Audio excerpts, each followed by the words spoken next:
راولپنڈی پرانے تبلیغی ساتھیوں کا سالانہ 5 روزہ جوڑ۔ تفصیلات کے مطابق راولپنڈی میں تبلیغی جماعت کا سالانہ جوڑ اجتماع آج باقاعدہ طور پر شروع ہو گیا، تاہم پہلے ہی روز شدید بارش نے انتظامات کو متاثر کر دیا، جس کے باعث ابتدائی اعمال عارضی طور پر معطل کر دیے گئے۔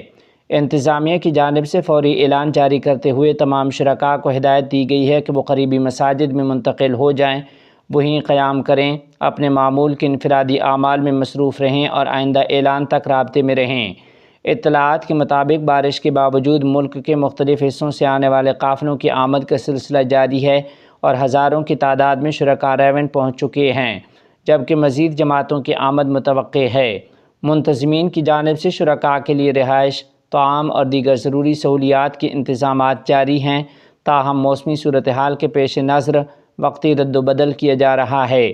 واضح رہے کہ یہ 5 روزہ جوڑ اجتماع شیڈول کے مطابق 5 اپریل تک جاری رہے گا، جس میں تبلیغی جماعت سے وابستہ افراد اور مختلف علاقوں سے آنے والی جماعتیں شریک ہوں گی۔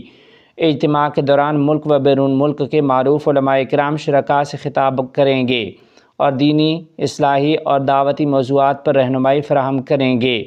اجتماع کی اختتامی دعا 5 اپریل کو نماز فجر کے بعد کی جائے گی، جس میں ملک و ملت کی سلامتی، استحکام اور امت مسلمہ کی فلاح کے لیے خصوصی دعائیں کی جائیں گی۔ انتظامیہ نے تمام شرکاء سے اپیل کی ہے کہ وہ نظم و ضبط کا مظاہرہ کریں، ذمہ داران کی ہدایات پر مکمل عمل کریں اور موجودہ موسمی حالات کے پیش نظر صبر و تعاون کا رویہ اختیار کریں۔ اسپیکر قومی اسمبلی سردار ایاز صادق کی جمعیت علماء اسلام کے سربراہ مولانا فضل الرحمن کی رہائش گاہ آمد۔ اہم تفصیلی ملاقات۔ تفصیلات کے مطابق ملاقات کے دوران خطے کی مجموعی صورتحال، پارلیمنٹ کے مؤثر کردار کو مزید مضبوط بنانے اور موجودہ قومی و بین الاقوامی چیلنجز پر تفصیلی تبادلہ خیال کیا گیا۔ دونوں رہنماؤں نے قومی یکجہتی، جمہوری استحکام اور سیاسی ہم آہنگی کے فروغ کی ضرورت پر زور دیا ہے۔ اس موقع پر اسپیکر قومی اسمبلی سردار ایاز صادق کا کہنا تھا کہ ملک کو درپیش چیلنجز سے نمٹنے کے لیے سیاسی قیادت کے درمیان مشاورت اور باہمی تعاون ناگزیر ہے۔ انہوں نے اس بات پر بھی زور دیا کہ سیاسی جماعتوں کے درمیان روابط کو مزید مؤثر بنایا جائے اور قومی مفاد میں مشترکہ حکمت عملی اپنائی جائے۔ ان کا مزید کہنا تھا کہ پارلیمان میں موجود تمام جماعتوں کو قومی یکجہتی کے قیام کے لیے فعال کردار ادا کرنا ہوگا۔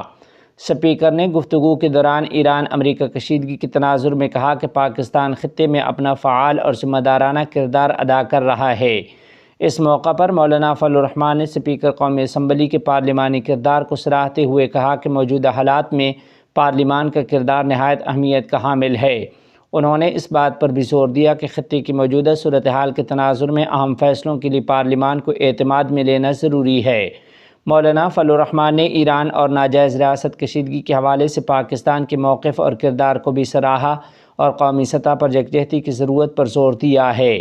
ذرائع کے مطابق اس اہم ملاقات کو ملکی سیاسی ہم آہنگی اور پارلیمانی استحکام کی جانب ایک مثبت پیش رفت قرار دیا جا رہا ہے، جس سے مستقبل میں قومی امور پر مشترکہ لائحہ عمل کی راہ ہموار ہو سکتی ہے۔